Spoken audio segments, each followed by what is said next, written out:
Shalom people, kembali lagi kita akan memuji nama Tuhan.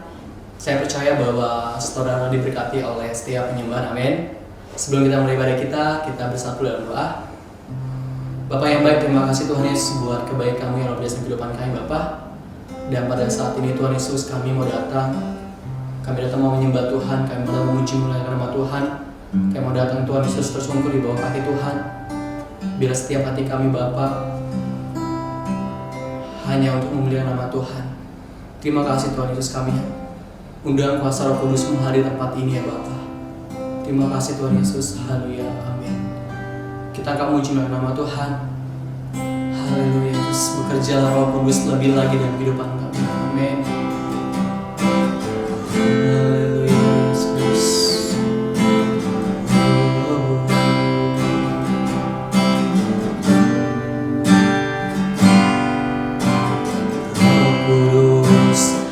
Hadir di sini,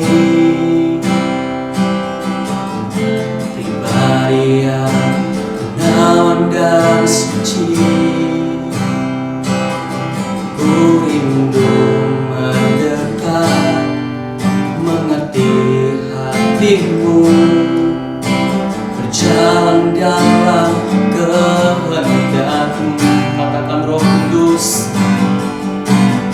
Roh Kudus, manis dan lembut, Maria, nawan dan suci. Ku rindu mendekat, mengerti hatimu, berjalan dalam kuasa-Mu. Bekerjalah ya Roh Kudus, berkatalah lebih lagi. Urapan-Mu, lawakan-Mu, Kaulah yang ku perlu. Kau terutama di hidupku. Pada selagi dengan iman kata Roh Kudus, amin. Roh Kudus hadir di sini, Maria menawan dan suci. Ku rindu mendekat, mengerti hatimu, berjalan dalam kehendak-Mu. Katakan Roh Kudus, Roh Kudus, manis dan lembut, mulia, sejati dan suci. Ku rindu mendekat, mengerti hatimu, berjalan dalam kuasa-Mu. Bekerjalah ya Roh Kudus, berkatalah lebih lagi. Urapan-Mu, lawatan-Mu, Kaulah yang ku perlu. Kau terutama di hidupku. Katakan bekerja ya Roh Kudus, amin. Berkatalah lebih lagi Tuhan, lebih lagi. Urapan-Mu, lawatan-Mu, Kaulah yang ku perlu. Kau terutama di hidupku. Haleluya Yesus Tuhan.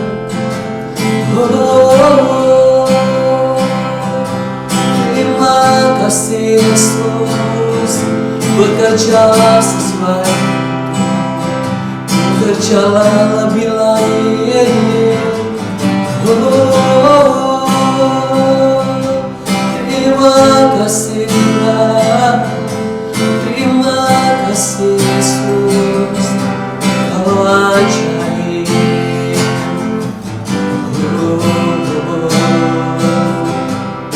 Terima kasih Tuhan, kerja lebih dalam lagi Tuhan.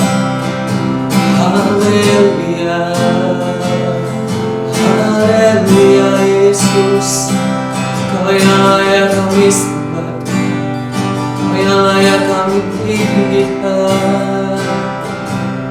Oh, haleluya, terima kasih Yesus. Oh, Yesus, oh, praise, oh, praise of the Lord our God.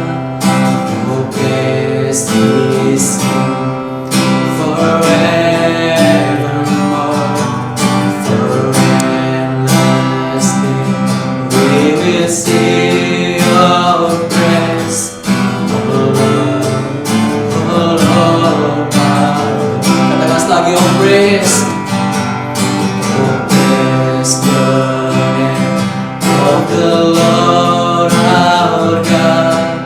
Oh praise His name forevermore, for endless day.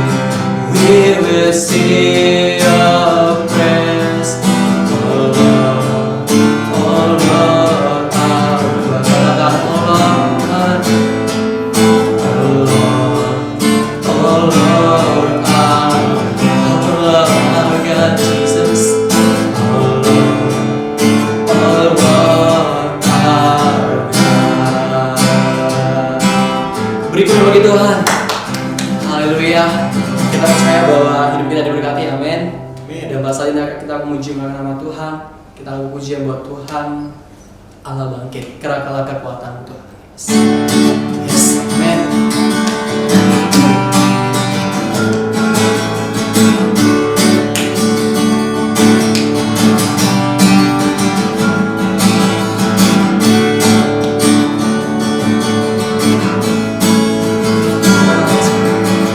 Kerakalah kekuatan-Mu, ya Allah. Tunjukkanlah kuasa-Mu, ya Tuhan. Dalam setiap umat-Mu, Allah dahsyat di tempat kudusnya. Katakan sekali, kerakalah, kerakalah kekuatan-Mu, ya Allah. Tunjukkanlah kuasa-Mu, ya Tuhan. Secara dalam setiap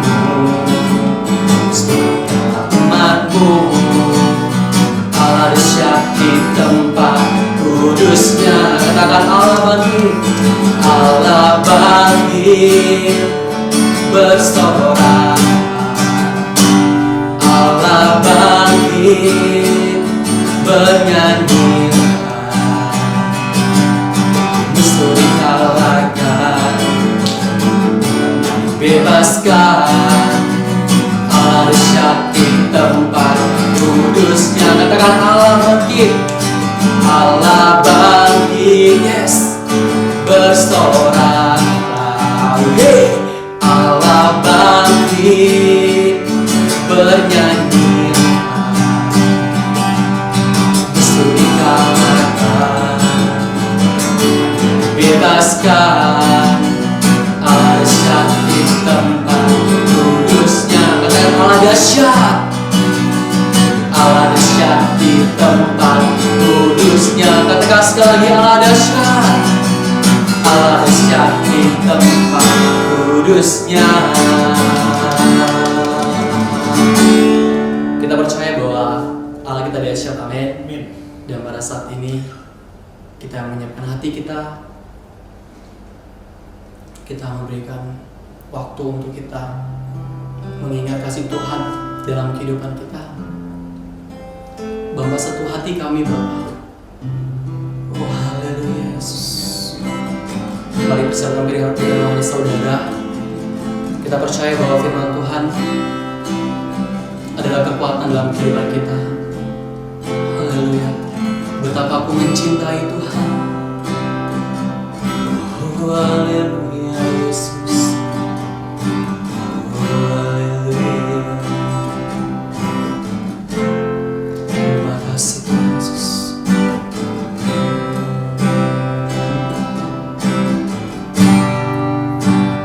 Betapa aku mencintai segala yang telah terjadi. Pernah sendiri jalani hidup ini, selalu menyertai. Betapa kami menyadari Tuhan Yesus, betapa aku menyadari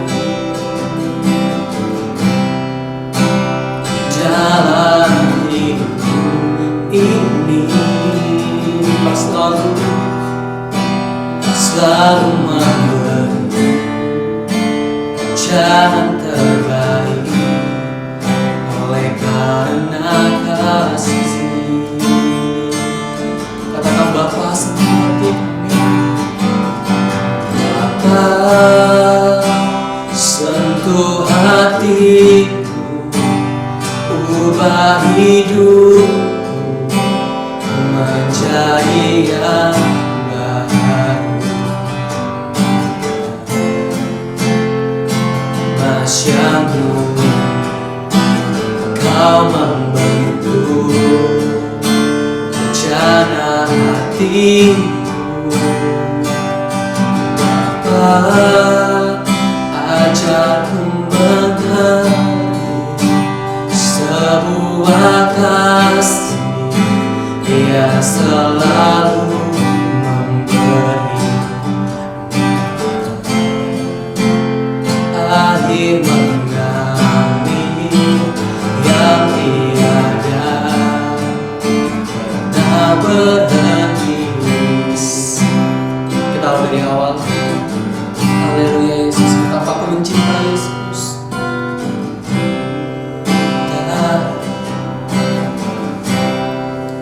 Segala yang telah terjadi, pernah sendiri Tuhan, pernah sendiri jalani hidup ini, selalu menyertai. Betapa kami menyadari Tuhan, betapa aku menyadari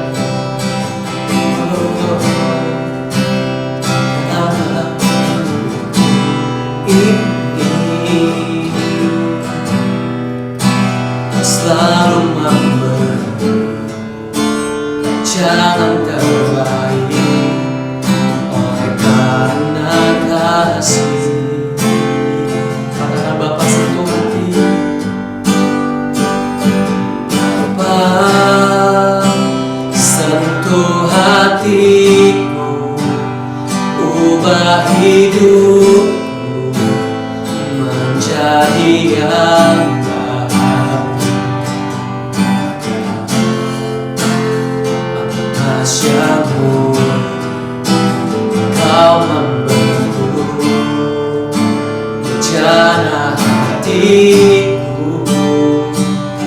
Bapa, ajarku mengerti sebuah kasih yang selalu memberi air mengalir yang tiada pernah berhenti. Katakan Bapa, sentuh. Bapa, sentuh hatiku, ubah hidupku menjadi yang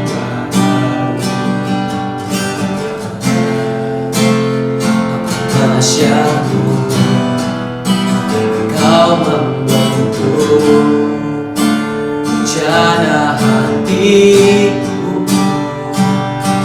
Bapa, ajarku mengerti sebuah kasih yang selalu memberi air mengalir yang tiada pernah berhenti. Katakan bagai air mengalir yang tiada pernah berhenti.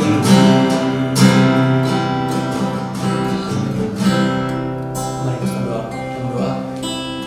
Bapa yang baik, terima kasih Tuhan Yesus buat setiap apa yang Tuhan berikan dalam kehidupan kami, Bapa. Kami sudah memuji Tuhan, kami sudah memuliakan nama Tuhan, kami sudah bersorak dalam Tuhan. Ini pada saat ini Tuhan Yesus, yang berdoa Bapak firman-Mu ya Bapa, biar firman dapat menjadi kekuatan dalam kehidupan kami Bapa. Yang berdoa buat hamba-Mu yang panjang firman-Mu Tuhan Yesus, yang percaya Bapa bahwa firman-Mu berkuasa atas kehidupan kami Tuhan. Terima kasih Tuhan Yesus. Haleluya, haleluya, amin. Shalom young people, kita bertemu kembali. Kali ini kita akan belajar satu tema baru yang buat saya sangat berat untuk disampaikan, karena saya sendiri terus untuk belajar bagaimana menjadi seorang yang mempunyai karakter yang baik, karakter Kristus. Tema kali ini adalah karakter versus kekuasaan. Untuk membahas lebih lanjut, kita akan coba melihat dulu apa sih artinya karakter. Karakter menurut Kamus Besar Bahasa Indonesia adalah tabiat, sifat-sifat kejiwaan, akhlak atau budi pekerti yang membedakan seseorang dengan yang lain, atau wataknya dia. Ya. Itu menurut Kamus Besar Bahasa Indonesia, karakter adalah demikian. Nah, kalau kekuasaan apa sih? Kekuasaan menurut Kamus Besar Bahasa Indonesia adalah kuasa untuk mengurus, memerintah, dan sebagainya. Dia dikatakan juga selain tadi kuasa, juga kemampuan atau kesanggupan. Ya. Selain itu juga dikatakan daerah di mana orang itu pernah menguasai atau punya kuasa di sana. Nah, itu disebut kekuasaan, daerah yang dimiliki atau diperintah oleh seseorang. Itu adalah kekuasaan. Kurang lebih seperti itu menurut versi Kamus Besar Bahasa Indonesia. Nah, saya melihat lagi karena saya belum merasakan belum tepat untuk di Kamus Besar Bahasa Indonesia, belum bisa menggambarkan secara keseluruhan. Saya mencoba mencari lagi versinya dari Wikipedia. Kekuasaan menurut versi dari Wikipedia adalah kewenangan yang didapatkan oleh seseorang atau kelompok guna menjalankan kewenangan tersebut sesuai dengan kewenangan yang diberikan. Kewenangan tidak boleh dijalankan melebihi kewenangan yang diperoleh. Nah, yang berikutnya, yang kedua adalah atau kekuasaan dikatakan adalah kemampuan seseorang atau kelompok untuk mempengaruhi tingkah laku orang atau kelompok lain sesuai dengan keinginan dari pelakunya. Ya, kekuasaan itu digambarkan sedemikian, kewenangan dan suatu kemampuan untuk mempengaruhi orang lain, baik tingkah lakunya ataupun baik tingkah laku seseorang ataupun kelompok untuk kepentingan atau keinginan dari pelaku atau pemegang kekuasaan. Ya. Jadi saya cukup lebih seret dengan yang ini, dengan Wikipedia. Saya melihat menggambarkan bagaimana kekuasaan itu seperti apa. Ya. Orang yang, makanya kenapa banyak hari-hari ini kita melihat penting banget orang punya kuasa, seakan-akan demikian. Orang mengejar-ngejar kekuasaan, orang mengejar-ngejar suatu kedudukan, karena buat mereka waktu sudah sampai di level tersebut atau sampai memegang kekuasaan tersebut, dia bisa melakukan segala sesuatu sesuai dengan keinginan dia ataupun keinginan kelompoknya. Sehingga banyak orang cenderung menghalalkan segala cara untuk mendapatkan kekuasaan tersebut. Nah, bagaimana pandangan kita sebagai anak-anak Tuhan mengenai kekuasaan? Juga tadi dikatakan karakter adalah tabiat, sifat-sifat, kejiwaan, akhlak atau budi pekerti yang membedakan seseorang dengan yang lainnya. Ya, jadi ada karakter seseorang itu berbeda dengan karakter orang lain. Ya, karakternya kita sama karakter orang pasti berbeda, karena banyak hal yang membentuk setiap orang sehingga punya karakter yang berbeda. Karena sampai menjadi karakter adalah banyak faktor ya. Ada yang mulai dari dimana dia dibentuk dari budayanya, dibentuk dari latar belakang keluarganya dengan kebiasaan-kebiasaannya dan sebagainya. Karena karakter bisa sampai terbentuk suatu karakter dimulai dari, kalau dari saya menganggap dari sikap hati yang bersikap hati, terus kemudian masuk ke dalam pikiran, ya, pikirannya akhirnya membuahkan satu tindakan, ya, yang tindakan itu yang dilakukan terus-menerus akan menjadi suatu kebiasaan, dan kebiasaan yang dilakukan sekian lama, dan itu membuatnya menjadi suatu karakter. Itu karakter dari orang tersebut. Nah, faktornya banyak sekali yang membentuk karakter seseorang. Jadi tentunya berbeda antara karakter seseorang dengan orang lainnya, itu berbeda-beda. Nah, bagaimana dengan anak-anak Tuhan?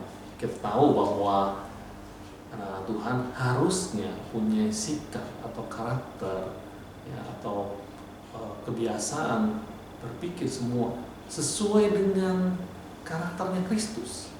Ya, makanya sempat kita tahu bahwa ada satu slogan ya, what would Jesus do?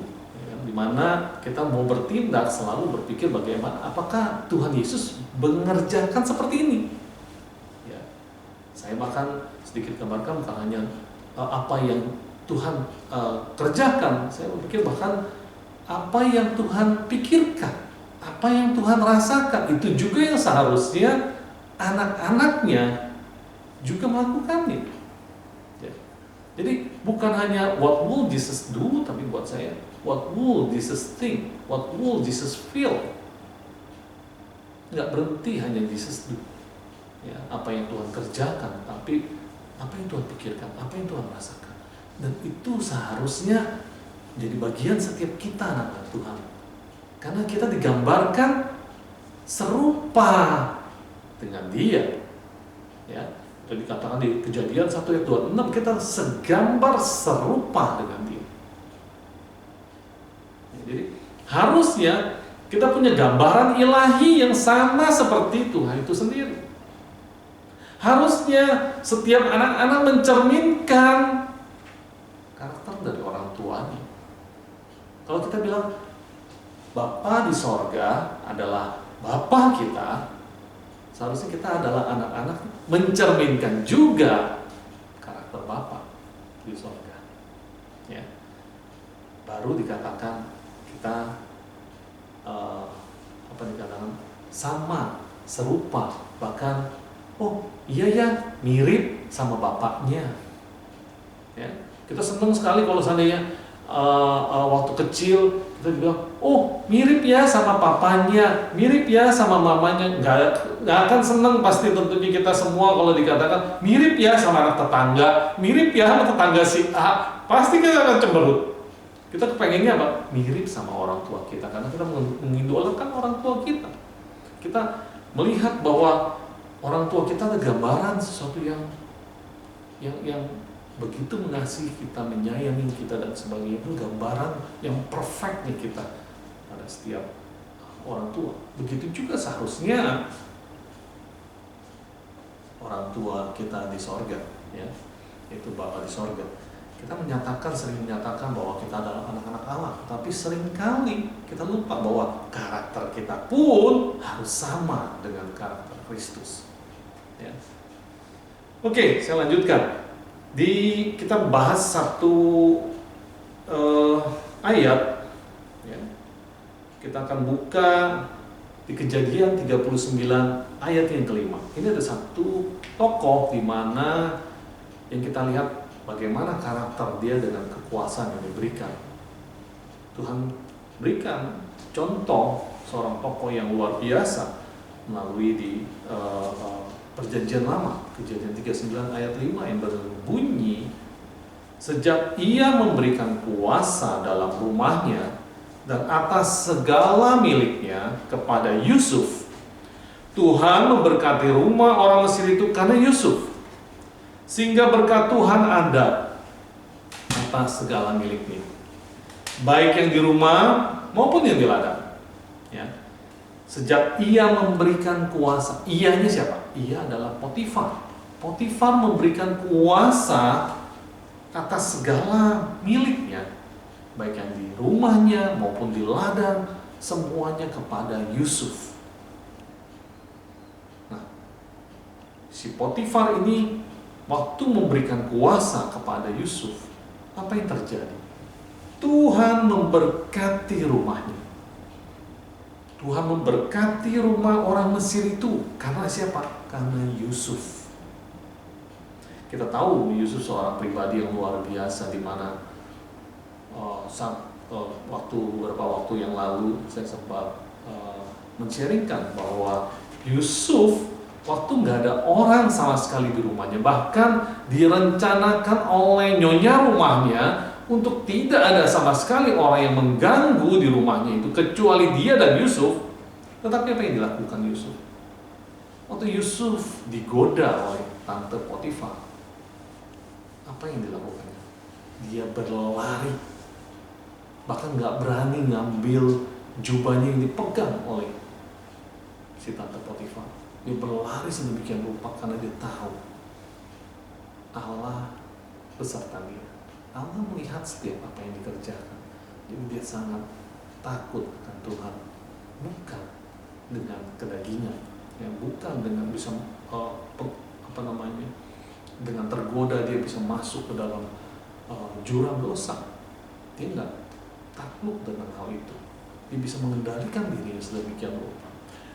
Yusuf punya karakter yang luar biasa. Dia punya integritas yang baik. Walaupun gak ada seorang pun di rumah itu, dia tetap mengerjakan pekerjaannya sama seperti dimanapun ada orang. Ada orang, gak ada orang, dia akan melakukan hal yang sama, konsisten dengan apa yang dikerjakan. Ya, ada orang yang mungkin dilihat orang, wow, sedemikian rupa sibuk dan sebagainya, atau terlihat baik dan sebagainya, tetapi di belakang gak ada orang sama sekali, berbeda apa yang dikerjakan. Yusuf tidak demikian, ya. Yusuf punya karakter yang baik. Enggak 1-2 hari Yusuf bisa punya karakter demikian. Yusuf punya karakter sedemikian melalui proses. Kita tahu bahwa Yusuf perlu 13 tahun di masa dia dijual. Sejak dia dijual oleh saudara-saudaranya, masuk ke dalam perbudakan, kemudian masuk ke dalam penjara, dia total 13 tahun baru bisa disiapkan untuk menerima proyek yang Tuhan berikan kepada dia, itu menjadi pemangku di Mesir, wakilnya Firaun. Dia bisa menggenapkan apa yang Tuhan rencanakan bagi bangsa Israel, bagi saudara-saudara. Tentu prosesnya nggak sedikit tadi, 13 tahun. 13 tahun kesengsaraan, 13 tahun yang sangat luar biasa, nggak mengenakan dia. Kita tahu bahwa Yusuf dari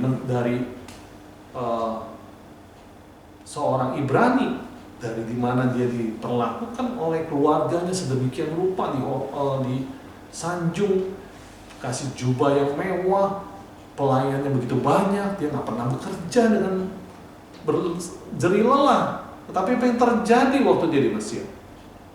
Dia harus jadi budak. Hak apapun tidak ada pada dia. Seorang budak nggak punya hak. Dia mengalami kesengsaraan sedemikian rupa. Tentu setiap orang juga kadang-kadang yang di dunia waktu mau mendapatkan kekuasaan, dia juga mengalami proses yang mungkin sengsara juga buat dia, buat orang-orang tersebut. Ada satu tokoh, itu Presiden ke-16 Amerika Serikat, yang menyatakan satu quote ini, hampir semua orang atau semua orang bisa menghadapi kesengsaraan, ya. Tetapi jika Anda ingin menguji karakter seseorang, beri dia kekuasaan, maka kita bisa tahu sampai sejauh mana dia punya karakter yang baik atau tidak. Karakternya seperti apa, jati dirinya benar-benar itu baru terlihat waktu dia memegang kekuasaan.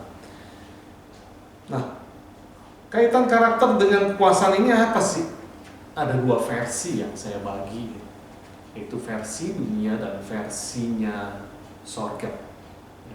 Karakter dan kekuasaan menurut versi dunia, saya bagi banyak ya, sebenarnya banyak poinnya, tapi saya ambil 2 poin aja masing-masing yang mewakili, yang dan pada umumnya setiap kita juga mengalami hal-hal yang sama. Saya mau kita semua belajar di materi ini supaya kita benar-benar mengerti dan kita tahu apa yang Tuhan kehendaki sebagai anak-anaknya untuk bersikap dalam dunia ini. Karakter dengan kekuasaan versi dunia, yang pertama, kekuasaan bisa didapat dengan menghalalkan segala cara. Ya. Versi dunia, kekuasaan bisa didapat dengan menghalalkan segala cara. Mau itu dengan menipu, memanipulasi, mengintimidasi, dan sebagainya, banyak sekali. Mungkin framing ya, dengan melihat seperti seakan-akan wow, dia orang yang luar biasa baik, orang luar biasa dermawan, orang yang luar biasa dengan pengetahuan dan sebagainya, banyak yang bisa dilakukan dengan hal seperti itu ya. Kemudian apa sih kalau dari versinya sorga? Kekuasaan itu bukan didapat seperti demikian seperti versi dunia dengan menghalalkan segala cara. Versi sorga, kekuasaan didapat karena diberikan Tuhan. Tuhan yang memberikan, Tuhan mempercayakan setiap kita yang kalau dipilih Tuhan, yang dipercayakan untuk menjadi wakil kekuasaannya Tuhan di muka bumi ini, entah itu di dalam keluarga, entah itu di dalam pekerjaan, komunitas dan sebagainya. Tuhan memilih atau mempercayakan kita dengan memberikan itu. Kita ingat contoh perumpamaan talenta ya, di Matius 25 ayat 14 sampai 30. Kita tahu bahwa ada yang perumpamaan talenta, ada yang diberikan tuannya 5 talenta, 2 talenta dan 1 talenta. Apa yang terjadi waktu tuannya pergi? Terus kemudian apa? Tuannya pulang kembali, 5 talenta, 2 talenta dan 1 talenta, yang pegang semua talenta itu masing-masing mengerjakan setelah diberikan talenta itu oleh Tuhan, oleh tuannya ya. Nah, yang 5 talenta dia mengerjakan, waktu tuannya kembali, dia membuahkan hasil yang juga sama, 5 talenta. Kalau dalam presentasi 100%. Diberikan kepercayaan, tanggung jawab, diberikan juga hasilnya 100% kepada tuannya. Tuhan, aku menghasilkan 5 talenta dari 5 talenta yang Tuhan percayakan kepadaku. Nah, apa yang didapat? 5 talenta dan 2 talenta yang melakukan dengan 100%, tuannya memberikan lebih lagi. Dia katakan apa? engkau setia dengan perkara yang kecil, aku akan memberikan perkara-perkara yang lebih besar. Tuhanlah yang memberikan itu kepada setiap kita. Kekuasaan bukan diraih dengan berjerih lelah yang dalam artian menghalalkan segala cara, tidak. Tetapi Tuhanlah yang memberikan itu. Tuhanlah yang mengangkat setiap kita menjadi wakil kekuasaan. Nah, bagaimana dengan yang satu? Yang satu kita tahu bahwa yang satu mengeluh dan menggerutu bahwa Tuhan engkau yang Tuhan yang jahat, Tuhan yang hanya memberikan aku 1 talenta, beda dengan yang lain dan sebagainya. Dia menanam talentanya, tidak ngapa-ngapain, tidak mengupayakan, mengusahakan talenta tersebut yang Tuhan percayakan, dan mengatakan bahwa dia hanya dapat sedikit sekali, dan komplain karena menganggap Tuhannya jahat. Tapi Tuhannya katakan apa? Kalau tidak dia mengusahakan gimana pun, setidaknya bisa memberikan ke yang lain untuk mendapatkan keuntungan dari hal itu. Tapi tidak dilakukan. Akhirnya dicampakkan hamba yang demikian. Yang kedua, versi dunia ya.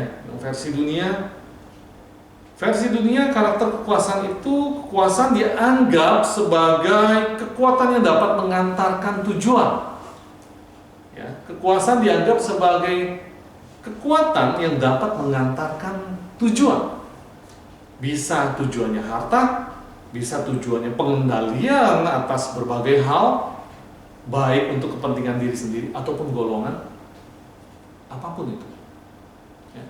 Alat atau mobil untuk mencapai tujuan atau bisa memobilisasi segala sesuatu untuk dapat mencapai tujuan-tujuannya dari si pelaku atau pemangku kekuasaan itu.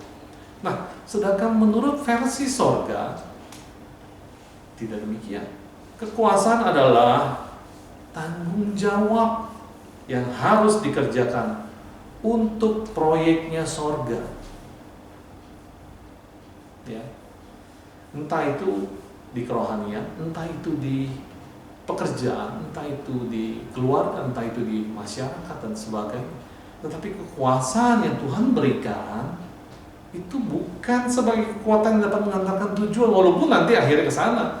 Tetapi bukan itu yang utamanya. Yang utamanya adalah kekuasaan adalah tanggung jawab yang harus dikerjakan oleh pemangku atau yang dimana diberikan Tuhan mewakilinya sebagai pemangku kekuasaan.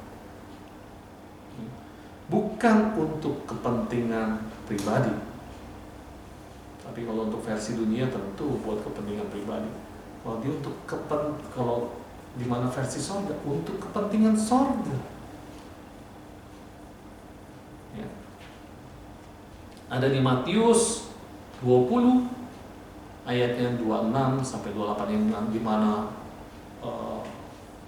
banyak sekali yang menyatakan bahwa bagaimana, apakah siapa yang terbesar di antara kita dan sebagainya. Murid-muridnya meributkan hal tersebut, tapi dikatakan apa? Kalau mau menjadi yang terbesar, hendaklah dia menjadi pelayan. Kalau mau menjadi yang terkemuka, bahkan harus menjadi hamba dari semua orang.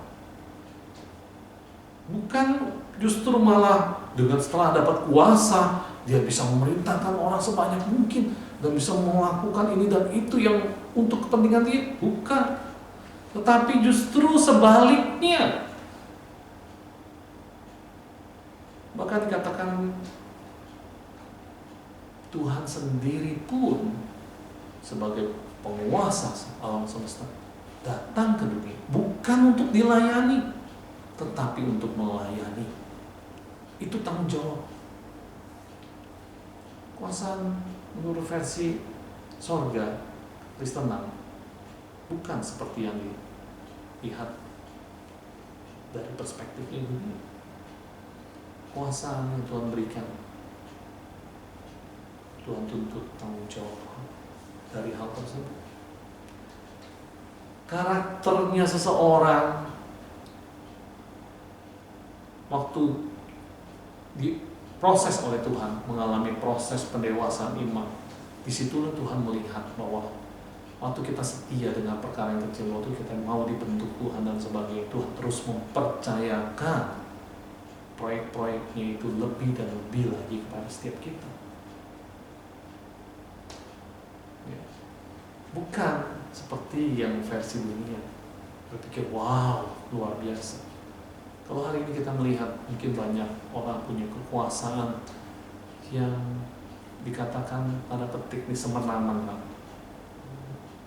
Semuanya nanti ya Tuhan akan mintakan pertanggungjawabnya. Gak mudah, tapi itulah yang Tuhan mau. Waktu kita anak-anak Tuhan punya karakter yang baik seperti Yusuf, punya karakter yang terbentuk dan matang, Tuhan memampukan itu semua dan membuat kita, setiap anak-anaknya, menjadi etalasenya sorga. Sehingga banyak orang bisa melihat bahwa wow, beda ya anak-anaknya Tuhan dengan anak-anak dunia. Di Yohanes 15 ayat 19 dikatakan, sekiranya kamu dari dunia, tentulah dunia mengasihi kamu sebagai miliknya.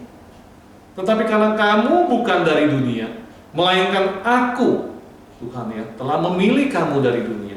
Sebab itulah dunia membenci kamu. Mungkin apa yang kita lakukan tidak disukai karena kita menerapkan prinsip kebenaran.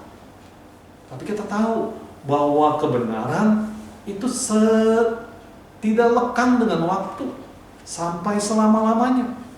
Sedangkan suatu hal yang kita tutupi, entah itu kebusukan atau kebohongan atau apapun itu juga, itu nggak bersifat kekal. Tapi ini sementara, dan itu pasti akan suatu waktu akan terungkap. Tapi kebenaran itu bersifat kekal. Karena Allah adalah kebenaran itu sendiri. Kita harusnya sebagai anak-anaknya memberikan sikap membawa kebenaran itu sendiri. Ya. Nah, di sini dikatakan bahwa kita harusnya berbeda. Kita udah dikasih tahu di firman bahwa kita berbeda dengan anak-anak dunia. Harus kita melakukan kebenaran firman. Kita mencirikan karakter Bapa kita di sorga. Karena kita warga kerajaan sorga, harusnya punya ciri warga kerajaan sorga. Waktu kita membawa kebiasaan kerajaan sorga di muka bumi ini, tentunya semua orang akan diberkati. Sama seperti Yusuf, karena Yusuf ada di rumah Potifar, maka Tuhan memberkati rumah orang Mesir itu.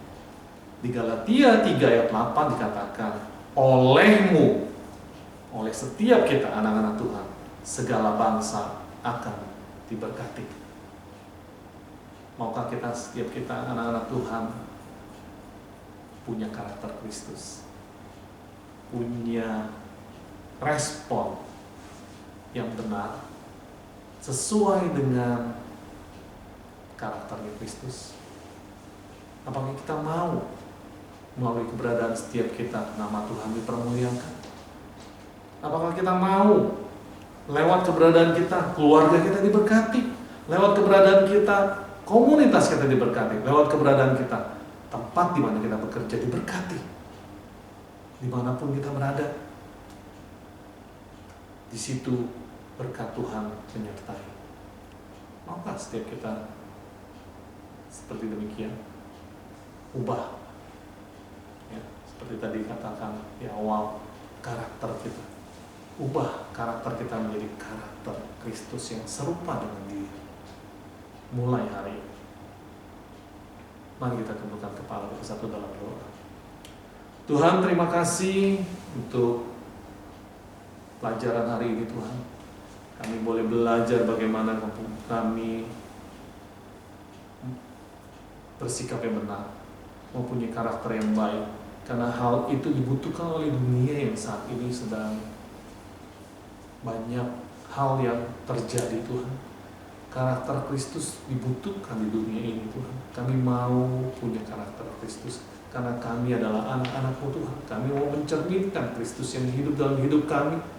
Sehingga waktu dalam keseharian kami bekerja atau beraktivitas, nama Tuhan dipermuliakan dan orang boleh melihat perbedaan di mana kami anak-anak Tuhan berbeda dengan anak-anak dunia. Kami mau Tuhan membawa karakter Kristus dalam kehidupan kami sehingga banyak orang diberkati, baik di rumah kami, keluarga kami diberkati, komunitas kami diberkati, tempat di mana kami bekerja bersekolah diberkati, bahkan kota dan negara di mana kami ada juga diberkati oleh berkat Tuhan. Seperti Yusuf di mana dia ditempatkan di rumah orang Mesir itu, berkat Tuhan menyertai karena Yusuf ada di sana. Terima kasih Tuhan, kami mau Tuhan lewat hidup kami boleh memuliakan Bapa di sorga. Kami mau Tuhan lewat hidup kami, nama Tuhan dipermuliakan, banyak jiwa dimenangkan, banyak jiwa dikuatkan. Terima kasih Tuhan, kami menyerahkan keberadaan setiap kami ke dalam tangan kasih-Mu. Hanya di dalam nama Tuhan Yesus Kristus, kami telah berdoa dan telah mengucap syukur. Yuk, sama-sama kita katakan, amin. Tuhan Yesus memberkati.